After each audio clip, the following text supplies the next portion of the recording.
अस्सलाम वालेकुम स्टूडेंट्स, आज जो हम प्रैक्टिकल स्टडी करेंगे that is demonstrate that a chemical reaction releases energy in the form of heat.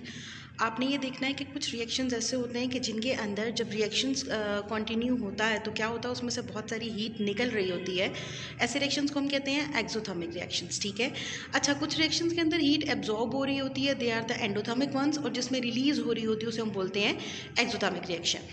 First of all देखिए, आपके पास ऑपरेटर्स गिवन है, आपको क्या क्या रिक्वायर्ड है। आपको चाहिए एक test tube rack, glass rod and then thermometer. ठीक है, look at the diagram, you are given here a rough sketch of test tube. ठीक है, टेस्ट ट्यूब आप नोटिस करें, इसके अंदर हमने एक ग्लास रॉड रखा है, इट इज़ लेबल्ड, और साथ में थर्मामीटर आपने ऐड कर दिया है। बेसिकली इसमें जो केमिकल्स यूज़ हो रहे हैं they are the calcium oxide. ठीक है, पाउडर फॉर्म में आपने ये लेना है, और साथ में डिस्टिल्ड वाटर।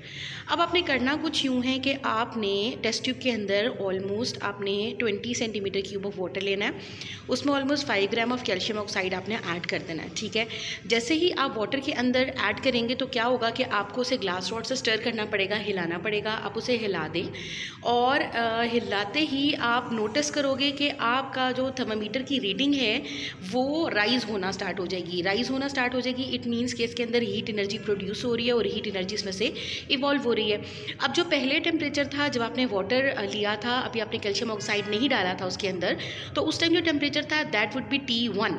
ठीक है, और जब आपने उसके अंदर कैल्शियम ऑक्साइड डाला और हीट निकलना स्टार्ट हुई, आप देखेंगे कि आपका थर्मामीटर में आपको टेम्परेचर राइज़ होता हुआ नज़र आ जाएगा। मरकरी कॉलम होता है ना, तो वो जब राइज़ होता है तो हमें आइडिया हो जाता है कि टेम्परेचर बढ़ रहा है। तो जहाँ तक मैक्सिमम रेंज तक जब जाएगा वो हो जाएगा टेम्परेचर T2। ठीक है, फिर आपने क्या करना है, उन दोनों का ले लेना आपने difference, that is final temperature minus initial temperature is equal to T degree Celsius, मतलब चेंज ऑफ टेम्परेचर जो इसके अंदर हुआ है। अब ये चेंज ऑफ टेम्परेचर क्यों प्रोड्यूस हो रहा है, बेसिकली हो कुछ यूँ रहा है कि जब आपने इसमें कैल्शियम ऑक्साइड डाला था और आपने इसमें वाटर डाला था, तो बेसिकली इन दोनों के रिएक्शन से बन रहा है कैल्शियम हाइड्रोक्साइड।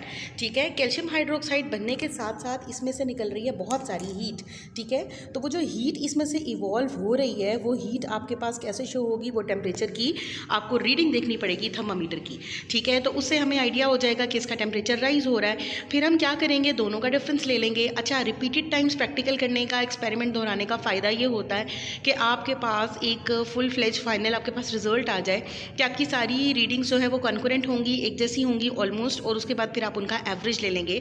ठीक है, तो आपने इस एक्सपेरिमेंट को 3 बार दोहराना है। बेसिकली अभी जो प्रैक्टिकल बेस असेसमेंट है, इसके अंदर आपने कोई भी प्रैक्टिकल परफॉर्म नहीं करना, जस्ट आपने लिखना है। आपको डायग्राम गिवन होगी, उसमें से आप कुछ लेबलिंग करोगे और इससे रिलेटेड कुछ क्वेश्चंस आपसे पूछे जाएंगे। ठीक है, क्वेश्चंस भी आपके साथ इंशाल्लाह सून शेयर करूँगी।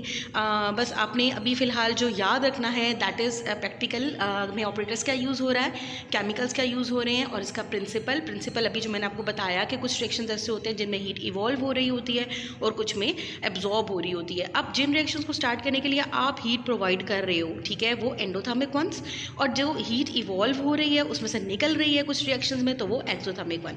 तो आपके ख्याल में किस टाइप का रिएक्शन है ये जिसमें टेम्परेचर राइज होता फील हो रहा है? ऑब्वियसली ये एक्सोथर्मिक रिएक्शन है।